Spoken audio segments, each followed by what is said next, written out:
తనకిష్టమైన వారిని దేవుడు పిలిచాడు. ఎందుకు పిలిచాడు అనంటే రోగాల్ని స్వస్థపరచడానికి.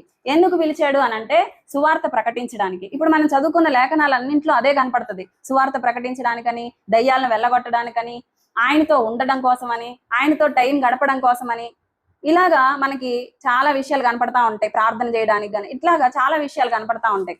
అయితే దేవుడు ఇన్ని సంకల్పాలు కలిగి వాళ్ళని పిలిచాడు. వాళ్ళని పిలిచినప్పుడు వాళ్ళు ఏం చేశారు? ఊరక యేసుప్రభు పక్కనే తిరిగేస్తా ఇంక మా జీవితం ఇట్లా వెళ్ళిపోతే చాలు అనుకుంటా ఉంటే దేవుని సంకల్పాలు, దేవుని ఉద్దేశాలు సంపూర్ణంగా వాళ్ళ జీవితంలో నెరవేర్చే వాళ్ళు కాకపోయి ఉండుండొచ్చు.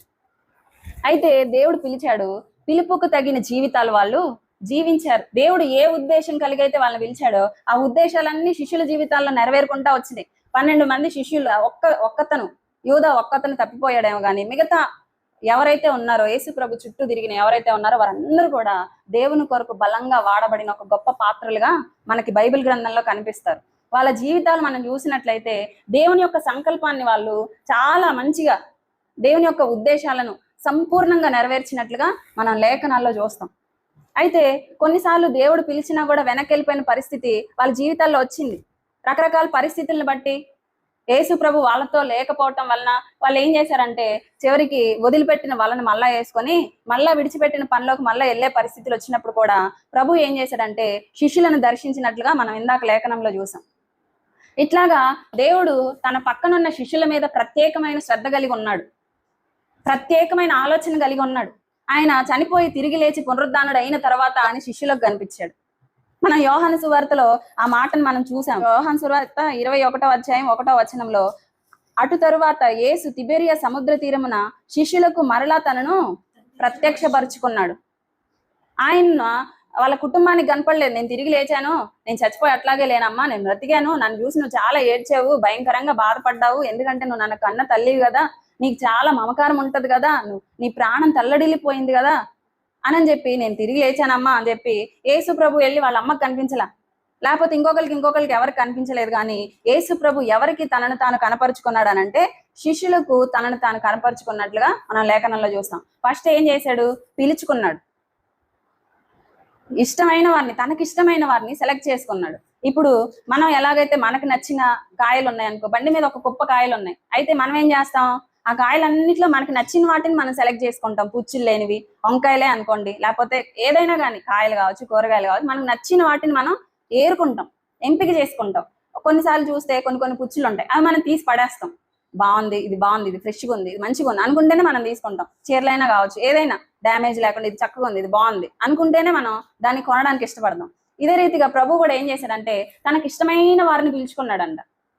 ఎందుకు పిలిచావయ్యా అనంటే మొట్టమొదట దేవుడు ఏం చెప్పాడంటే నాతో ఉండటానికి అని చెప్పి దేవుడు చెప్పాడు. అయితే శిష్యులు ఏం చేశారని మనం పరిశీలన చేస్తే శిష్యులు దేవుడు చెప్పినట్టుగా ఆయనతోనే ఉన్నారు. రాత్రి ఉన్నారు, పగలు ఉన్నారు. వాళ్ళ జీవన ఉపాధిని వదిలేశారు, వాళ్ళ పాపపు జీవితాన్ని వదిలేశారు. ఇంకా చెప్పాలంటే వాళ్ళు ఉన్నటువంటి లోకాన్ని, వాళ్ళు ఉన్న సమాజాన్ని అన్నిటినీ, ఆయనకి ఇష్టమైన వారిని ఆయన పిలిచారు. పిలిచినప్పుడు పిలిచిన వ్యక్తులు ఏం చేశారంటే తమకి ఇష్టమైన వాటిని అన్నిటిని వదిలేసుకొని ఆయన కోసం తిరిగారు. ఒక రాత్రని లేదు, ఒక పగలని లేదు, ఒక ప్రాంతం అని లేదు, ఒక ఊరని లేదు, ఒక వాడని లేదు. ఈ రకంగా మొదలు పెట్టుకొని అనేక ప్రాంతాలకు విస్తరించిపోతా ఉన్నారు. అనేక ప్రాంతాలకు యేసు ప్రభుతో పాటు తిరుగుతా ఉన్నారు. అనేక ప్రాంతాలకు వెళ్ళి దేవునితో పాటు పరిచర్య చేస్తా ఉన్నారు. కొన్ని సందర్భాలలో యేసయ్య కావాలనే పక్కకుండి వాళ్ళకి అద్భుతాలు చేయడానికి అవకాశం ఇచ్చాడు. వాళ్ళు ప్రార్థన చేసినప్పుడు ఒకసారి అక్కడ అద్భుతం జరగలేదు. జరగకపోతే యేసు ప్రభు ఏం చేశాడంటే వాళ్ళని గద్దించినట్లుగా, విశ్వాసం లేని మూర్ఖతనం వాళ్ళారా, మిమ్మల్ని నేను ఎంతకాలం సహిస్తాను అని చెప్పి వారిని గద్దించినట్లుగా మనం లేఖనాల్లో చూస్తాం. ఎందుకు గద్దించి ఉంటాడు? యేసు ప్రభు తన పక్కనున్న శిష్యులు ఆయనతో పాటే ఉంటా ఉన్నారు, ఆయనతో పాటే తింటా ఉన్నారు, ఆయన తింటే తింటున్నారు, ఆయన నడిస్తే నడుస్తున్నారు, ఆయన కూర్చుంటే కూర్చుంటున్నారు, ఆయన ఏది చేస్తే అది చేస్తా ఉన్నారు.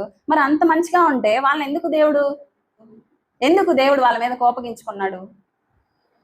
ఎందుకు దేవుడు వాళ్ళని కోపగించుకున్నాడు అని అంటే మీరు నాతో పాటే ఉన్నారు కదా, ఏది మీ విశ్వాసం?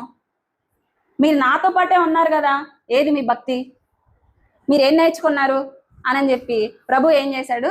శిష్యుల్ని గద్దించాడు. విశ్వాసం లేని మూర్ఖతరం వల్లారా, మిమ్మల్ని ఎంతకాలం నేను సహిస్తాను, నా వల్ల కాదు, ఈ నేను ఇంకా భరించలేను, ఒక తాగుబోతు భర్తను బట్టి భార్య అంటది. అవునా? అనదా? అనదా? పిల్లలు విసిగించే పిల్లల్ని బట్టి తల్లిదండ్రులు ఏమంటారు? ఈ నేను సహించలేను అని అన్నట్లుగా ప్రభు ఏమంటా ఉన్నాడంటే, తన పక్కనున్న శిష్యులు అద్భుతం చేయపోయేటప్పటికి ప్రభు ఏమన్నాడంటే, విశ్వాసం లేని మూర్ఖతరం వారులారా, మిమ్మల్ని ఎంతకాలం నేను సహించాలి? ఇంకెంతకాలం ఎంటేసుకొని తిప్పాలి? ఇంకెంతకాలం పాలు తాగే పిల్లల్లాగా ఉంటారు? ఇంక పెద్దోళ్ళు ఎవరా? ఇంకెంతకాలం మరుగుజ్జుల్లాగా ఉంటారు? ఇంక ఉపయోగపడేది ఏం లేదా? ఇంకెంతకాలం ఇలా ఉంటారు? ఇంకెంతకాలం మిమ్మల్ని సహించాలి? ఏమి నేర్చుకుంటున్నారు నా పక్కన తిరిగి అన్నట్లుగా ప్రభు ఏం చేశాడంటే, శిష్యుల మీద కోపగించుకున్నాడు. అయితే కోపగించుకున్న తర్వాత శిష్యుల జీవితం ఇంకా అట్లాగే ఉండిపోయిందా? యేసు ప్రభు వాళ్ళని గద్దించినప్పుడు శిష్యులు ఏమనుకున్నారంటే, అవును కదా, మనం ఏం చేస్తున్నాం? ప్రభు మనల్ని ఎందుకు పిలిచాడు? అద్భుతాలు చేయడానికి పిలిచాడు, ఆశ్చర్యక్రియలు చేయడానికి పిలిచాడు. ప్రభు ఎందుకు పిలిచాడు? సూచక్రియలు చేయడానికి పిలిచాడు. నా నామమున దయ్యాలు వెళ్ళగొడతారు అని చెప్పి సువార్త ప్రకటించడానికి దేవుడు పిలిచాడు. ఇట్లాగా రకరకాల కారణాల చేత ప్రభు వాళ్ళని పిలిచాడు. అయితే ఆ పిలుపు, ఆ ఉద్దేశం, ఆ సంకల్పం అంతటితోటి ఆగిపోయేదేమో.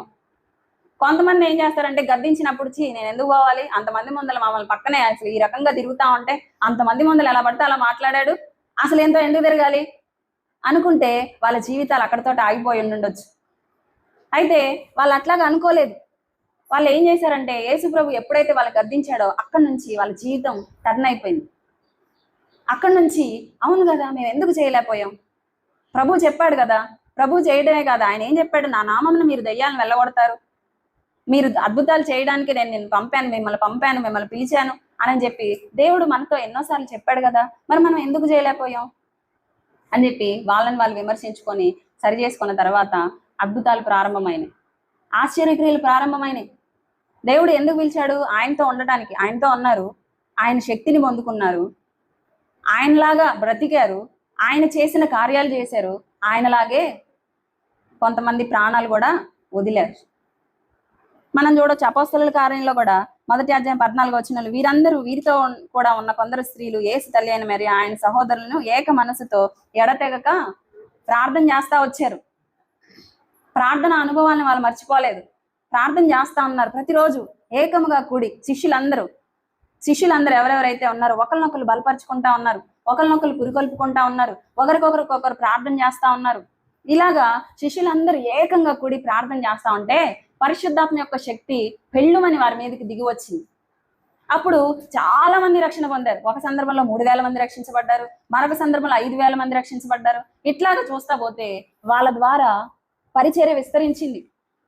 ఎంతగా విస్తరించిందంటే వాళ్ళు ఎక్కడికి వెళ్తే అక్కడ అద్భుతాలు చేస్తా వచ్చారు, చచ్చిపోయిన వాళ్ళని బతికించారు, రోగుల్ని తాకారు, రోగుల్ని తాకినప్పుడు స్వస్థతలు జరిగినాయి, వాళ్ళ నీడలు పడినప్పుడు స్వస్థతలు జరిగినాయి, వాళ్ళు వలికినప్పుడు స్వస్థతలు జరిగినాయి. ఇలాగా అడుగడుగునా యేసు ప్రభు ఏవైతే కార్యాలు చేశాడో ఆయన పక్కనున్న శిష్యులు కూడా అవే చేసుకుంటా వచ్చారు. ప్రభు ఏదైతే చేశారో వీళ్ళల్లో కూడా అదే కనపడుతుంది. ప్రభు జీవితం ఎలా ఉందో వీళ్ళ జీవితం కూడా అలాగే కనపడుతుంది. ప్రభు ఎలాగైతే మాట్లాడుతున్నాడో వీళ్ళు కూడా అట్లాగే మాట్లాడుతున్నారు. అయితే శిష్యులు 12 మంది అంతే ఉన్నారా? 12 మంది శిష్యులు 12 మంది లాగే ఉంటే ఈరోజు క్రైస్తవ్యం విస్తరించేది కాదు. 12 మందే ఉండేవాళ్ళు, 12 మంది చచ్చిపోయేవాళ్ళు, క్రైస్తవ్యం అంతటితోటి అంతరించిపోయేది. అయితే ఈరోజు క్రైస్తవం విస్తరించడానికి కారణం ఏంటిది అనంటే 12 మంది ఒక్కొక్కరు ఒక గుంపు అయిపోయారు. ఇప్పుడు నా పక్కన ఉన్నటువంటి ఒక 12 మంది ఉన్నారు సపోజ్ గా, ఉదాహరణకి.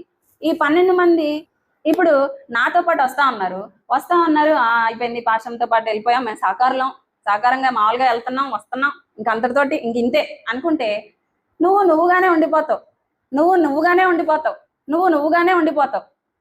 నువ్వు ఏదైతే ఉన్నావో అది ఇంక నీతో పాటు క్రైస్తవ్యం అంతటితోటి ఆగిపోతుంది.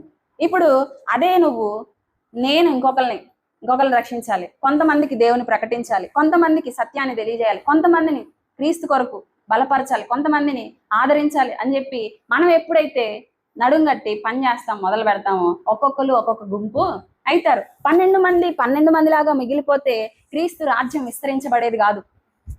ఆ 12 మంది ఏమయ్యారంటే చెదిరిపోయిన తర్వాత ఇంతటితోటి అయిపోయింది, యేసు ప్రభు కూడా చనిపోయి వెళ్ళిపోయాడు, యేసు ప్రభు కూడా మనతో పాటు లేడు, మనం శిష్యుల వరకే ఉన్నాము, ఇప్పుడు ఈ శిష్యులు కూడా చెదరగొట్టబడ్డారు, ఇప్పుడు దాడులు ఎదురవుతా ఉన్నాయి, మనం ఏదైనా నోరు తెరిచి మాట్లాడితే మనల్ని కొట్టే పరిస్థితులు, చంపేసే పరిస్థితులు కూడా ఇంత కఠిన పరిస్థితిలో మనం ఉన్నాము. ఇంక మనకి సువార్త ఎందుకు? అంతే కదా. ఇంక ఈ సువార్త ప్రకటించడం ఇవన్నీ మనకి ఎందుకు? యేసుప్రభు ఉన్న రోజుల్లో సువార్త చెప్పాడు, అయిపోయింది. ఆయనతో పాటు తిరిగాం, ఆయన సంతోషపెట్టాం, ఇంకా అంతటితో ఇంక అంతవరకు అయిపోయింది. ఇంక ఇప్పుడు కొన్నాళ్ళు చేసాం, ఇంక ఇప్పుడు వ్యతిరేకతలు ఎదురైపోయినాయి, ఇంక మా ఇంతటితో చాలు, ఇంకొద్దు అనుకొని ఉన్నట్లయితే పరిచర్య అంతటితో ఆగిపోయేది. ప్రభు భూమి మీదకి వచ్చిన సంకల్పం అంతటితో ఆగిపోయేది. దేవుని ఉద్దేశాలు అంతటితోటి నిలిపివేయబడేవి. కొంతమేర దేవుడు ప్రభావితం చేశాడు. తర్వాత నుంచి శిష్యులు మొదలుపెట్టిన పని ఈ రోజు కూడా అంతం కాలేదు. దేవునికి స్తోత్రం, హల్లెలూయా. ప్రభు కొంతవరకు చేసి వెళ్ళిపోయాడు. మిగతా పనిని శిష్యులు చేతబట్టి పని చేయడం ప్రారంభిస్తే ఈ రోజు ఉజ్జీవం ప్రపంచంలో రగిలుతా ఉంది. దేవునికి స్తోత్రం. క్రైస్తవ రాజ్యం దేశంలో, ప్రపంచంలో విస్తరిస్తా ఉంది. ఎట్లా విస్తరిస్తుంది అనంటే భక్తులు చేసిన తీర్మానాలు, శిష్యులు చేసిన తీర్మానాలు. శిష్యులుగానే ఉండిపోయారా అని మనం చూస్తే అపోస్తలుల కార్యంలో ఇందాక మనం చదువుకున్నాం, వారు అనేకులు అయిపోయారంట. శిష్యులు ఏమయ్యారు? శిష్యులు విస్తరించారని చెప్పి, బహుగా విస్తరించారని చెప్పి మనం లేఖనంలో 6వ అధ్యాయం 7వ వచనంలో మనం చూడొచ్చు. బహుగా విస్తరించినట్లుగా మనం అక్కడ చూస్తాం. దేవుని వాక్యం ప్రబలమై శిష్యుల సంఖ్య యెరూషలేములో బహుగా విస్తరించెను. కొద్దిగా విస్తరించిందా? బహుగా విస్తరించింది. ప్రభు చనిపోయాడు, పునరుత్థానుడు అయిపోయాడు. శిష్యులకు ఎవరి పని వాళ్ళకి అప్పగించేశాడు. మిమ్మల్ని నేను ఎందుకు పిలిచాను, ఇదిగో మీరు ఇలా బ్రతకాలి, ఇదిగో ఇలా చేయాలి, ఇలా ఉండాలి అని చెప్పి దేవుడు వాళ్ళకి అన్ని నేర్పించాడు. ఆయన పని ఆయన నెరవేర్చుకున్నాడు. భూమి మీదకి ఆయన వచ్చిన సంకల్పం అంతటిని దేవుడు నెరవేర్చుకొని పరలోక రాజ్యానికి ఆరోహణుడై వెళ్ళిపోయాడు. వెళ్ళిపోయిన తర్వాత దేవుని వాక్యం ఎవరి చేత ప్రబలమైంది? శిష్యుల చేత ప్రబలమైంది. అయితే మళ్ళీ చూస్తే శిష్యులు బహుగా విస్తరించారు. అంటే ఇప్పుడు లుదియాలాగా లేదు. లుదియా ఒక గుంపు అయిపోయింది. అన్నపూర్ణ అలాగే మిగిలిపోలేదు. అన్నపూర్ణ ఒక గుంపు అయిపోయింది. ఎలాగైంది? మ్యాజిక్ లాగా అయిద్దా? దేవుని వాక్యం ప్రకటించినప్పుడు, దేవుని వాక్యాన్ని ప్రకటించినప్పుడు అక్కడ ఒక గుంపు తయారైపోయారు. శిష్యుల సంఖ్య విస్తరించబడింది. అనేకులు శిష్యుల లెక్కలోకి చేర్చబడ్డారు. ఒకళ్ళని చూసి ఒకళ్ళు రేపబడ్డారు. దేవుని పని చేయాలి, దేవుని ప్రకటించాలి, దేవుని కొరకు బతకాలి, దేవుని కొరకు చచ్చిపోవాలి, దేవుని కొరకు ఏదైనా చేయాలి, ఎంతైనా చేయాలి, ఎంతవరకైనా వెళ్ళాలి అని చెప్పి ఒకళ్ళని చూసి ఒకళ్ళు రేపబడ్డారు. ప్రార్థనకి రేపబడ్డారు, భక్తికి రేపబడ్డారు, పరిశుద్ధతకు రేపబడ్డారు. ఎవరిని చూసి రేపబడ్డారు? శిష్యులను చూసి రేపబడ్డారు. ఈరోజు మన సంఘంలో కూడా రవణ్ ఉన్నాడు. అన్న పక్కన ఉండే వాళ్ళ పరిచారకులంతా ఎవరు? శిష్యులే. ఇలాంటి వాళ్ళని ఎవరు పిలిచారు? ఆయన కొండెక్కి తనకిష్టమైన వాళ్ళని పిలిచాడంట. ఆయన పైనుండి తనకిష్టమైన వాళ్ళని ఎంపిక చేసుకున్నాడు. నువ్వు యాదృచ్ఛికంగా ఒక పరిచారకురాలివి కాలేదు. యాదృచ్ఛికంగా ఏదో ఒక అనుకోని ఇన్సిడెంట్ లాగా, అనుకోని సంఘటన లాగా ఏదో వచ్చి పడలేదు. ఆ భారం, ఆ తపన, అవన్నీ ప్రభు నీ గుండెలో పెట్టాడు కాబట్టి నువ్వు ఆ భారంతో నింపబడి ఈరోజు కొద్దో గొప్ప పరిచర్య చేస్తా ఉన్నావు. ప్రార్థనే కావచ్చు, పరిచర్యే కావచ్చు, సువార్త ప్రకటనే కావచ్చు, ఏదైనా కానీ దేవుడు నిన్ను సెలెక్ట్ చేసుకున్నాడు. దేవుడు ఇష్టపడ్డాడు. తిన ద్వారా అయితే నా పని జరిగిద్ది, తిన ద్వారా అయితే నా చిత్తం జరిగిద్ది. ఇదిగో ఈ వీళ్ళు మొత్తాన్ని, అక్కడ ఉన్న దేశంలో అందరినీ దేవుడు, ఆ సమరయ ప్రాంతం మొత్తంలో, లేకపోతే నజరే ప్రాంతం, అక్కడే అంతా కూడా దేవుడు అందరిని వేసుకొని తిరగలేదంట. గుంపులు వేసుకొని తిరగలేదు. 12 మందిని సెలెక్ట్ చేశాడు. 12 మందిని ఇష్టపడ్డాడు. 12 మందిని పక్కన వేసుకొని తిరిగాడు. ఆ 12 మందితో సమయం గడిపాడు. ఆ 12 మందిని రెచ్చగొట్టాడు. ఆ 12 మందికి భక్తిని నేర్పాడు. శిష్యులు దాని అంతటిని పట్టుకున్నారు కాబట్టి వాళ్ళు దేవుని వాక్యాన్ని, దేవుడు వెళ్ళిపోయాడు, ఆయన ఆత్మస్వరూపిగా ఉన్నాడు, ఆయన పునరుత్థానం చెందాడు. వాళ్ళ మధ్యలో అది వరకు తిరిగినట్టుగా ఇప్పుడు ప్రభు లేడు. ఎన్నో కష్టాలు, ఎన్నో శ్రమలు, ఎన్నో కఠిన పరిస్థితులు, ఎన్నో వ్యతిరేకతలు, ఎన్నో ఇబ్బందులు, అసలు ఎవరో మాకు తెలియదు అని వెళ్ళిపోయే పరిస్థితులు. ఇలాంటి సిచ్యువేషన్స్ లో కూడా వాళ్ళు ప్రభువును వదిలిపెట్టలేదు. ప్రభు అప్పగించిన బాధ్యతను వదిలిపెట్టలేదు. ప్రభు అప్పగించిన పనిని ఎక్కడ నిర్లక్ష్యం చేసినట్టుగా మనం బైబిల్ గ్రంథంలో చూడలేం. ఒక సందర్భంలో, 1-2 సందర్భాల్లో ఒకవేళ వెనుదిరిగి వెళ్ళిపోయిన ప్రభు మరలా బలపరించిన తర్వాత మరెక్కువ బలాన్ని పొందుకొని దేవుని కొరకు వాడబడినట్టుగా మనం లేఖన గ్రంథాల్లో చూసాం. అవునా కాదా? ఈరోజు ఇట్లాంటి వ్యక్తులు సంఘాల్లో తయారు కావాలి అనేది దేవుని ఉద్దేశం. అయితే ఎవరెవరో తయారవ్వాలి, చాలాసార్లు మనం ఏం చేస్తామంటే వాళ్ళని మార్చు వీళ్ళని మార్చు అది ఇదని అనుకుంటా ఉంటాం. వాళ్ళు వీళ్ళు మారటం కాదు, మొట్టమొదట మార్పు ఎక్కడ తయారు కావాలి? మనలో తయారు కావాలి. మొట్టమొదట వాళ్ళని భారంతో నింపు అని ప్రార్థన చేస్తాం కదా. ప్రార్థన చేసేటప్పుడు మనం ఎంత భారంతో ఉన్నాం అనేది మనం పరిశీలన చేసుకోవాలి. భక్తి అసలు వాళ్ళలో భక్తి లేదు అని చాలాసార్లు అవతల వాళ్ళని జడ్జ్ చేస్తా ఉంటాం. మనం వాళ్ళలో భక్తి లేదు, అసలుకి వాళ్ళు భక్తి ఉండరు. నువ్వెంత భక్తిగా ఉన్నావో ఒకసారి పరిశీలన చేసుకో. వాక్యం వింటా ఉన్నావు, దేవుడు దైవజనుల ద్వారా మాట్లాడుతా ఉన్నాడు, నువ్వు శిష్యుడిగా దేవుడు ఎంపిక చేసుకున్నాడు. ఈరోజు సంఘంలో ఉన్న వాళ్ళు శిష్యులుగా దేవుడు ఏర్పాటు చేసుకున్నాడు. సమాజంలో ఎంతో మంది ఉన్న గుంపులు వచ్చి పడలేదు కదా. కొంతమందిని దేవుడు సెలెక్ట్ చేశాడు, ఒక ఊరు నుంచి కొంతమందిని సెలెక్ట్ చేశాడు, ఒక ఊరు నుంచి కొంతమందిని సెలెక్ట్ చేశాడు. వీళ్ళందరినీ తెచ్చి దేవుడు ఒక చోట సమకూర్చి, ఇలా ఉండండి, ఇలా బ్రతకండి, ఇది మీరు చేయాలి, ఇది నా సంకల్పం అని చెప్పి దేవుడు అన్ని మాట్లాడుతూ వస్తే మనం ఏం చేస్తున్నాం? ఎంతవరకు శిష్యుల్లాగా ఎంతవరకు మనం దేవుని చిత్తాన్ని నెరవేరుస్తా వచ్చాం? శిష్యులు ఏం చేశారు? శిష్యులు దేవుని సంకల్పాన్ని నెరవేర్చారు. శిష్యులే ప్రార్థించారు. అంటే అందరూ ప్రార్థించలేదా అని అంటే శిష్యుల ప్రార్థన అనుభవాలు వేరు. వాళ్ళు ప్రార్థన చేస్తుంటే పరిశుద్ధాత్మ శక్తి కుమ్మరించబడింది. వాళ్ళు ప్రార్థన చేస్తే అభిషేక తైలం వాళ్ళ మీద పోయబడింది. కాబట్టి వాళ్ళు మాట్లాడితే అద్భుతాలు, ఆశ్చర్యక్రియలు, సూచక్రియలు, గొప్ప కార్యాలు జరిగినాయి. శిష్యులే దేవుని సంకల్పాలన్నిటిని నెరవేర్చుకుంటా వచ్చారు, ఒకరినొకరు బలపరుచుకుంటా వచ్చారు, అనేకుల్ని సంఘంలో చేర్చుకుంటా వచ్చారు, సహవాసంలో ఉన్నారు, ప్రార్థనలో ఉన్నారు, రొట్టె విరుచుటలో ఉన్నారు, ఇలాగా బల్లలో చేయేస్తా ఉన్నారు. ఇలాగా దేవుడు చెప్పినట్టుగా నెరవేర్చుకుంటా వచ్చారు. కాబట్టి ప్రభు యొక్క సంకల్పం నెరవేరింది. అయితే ఆనాటి శిష్యులు అలాగ లేరు. వాళ్ళు ఏం చేశారంటే ఐక్యంగా ఉన్నారు. ప్రార్థన చేస్తా ఉంటే ఐక్యత కలిగిన చోట దేవుని అభిషేక తైలం ఉంటది. వాళ్ళు అట్లాగా ఐక్యత కలిగి పనిచేస్తా ఉంటే దేవుని తైలం వాళ్ళ మీద ప్రోక్షించబడింది. దేవుని జీవం వాళ్ళలో పనిచేసింది. సామాన్యమైన భక్తులే వాళ్ళు, మనలాంటి వాళ్ళే. వాళ్ళేం ప్రత్యేకంగా పరలోకంలో నుంచి ఊడిపడిన వాళ్ళు కాదు. ప్రత్యేకంగా ప్రిస్కిల్లా ఒక స్త్రీ, మనం చూడొచ్చు తబిత అనే శిష్యురాలు ఉన్నది అని చెప్పి మనకు లేఖనంలో కనపడుతుంది. అపోస్తలుల కార్యంలో ఉంటది ఆ మాట.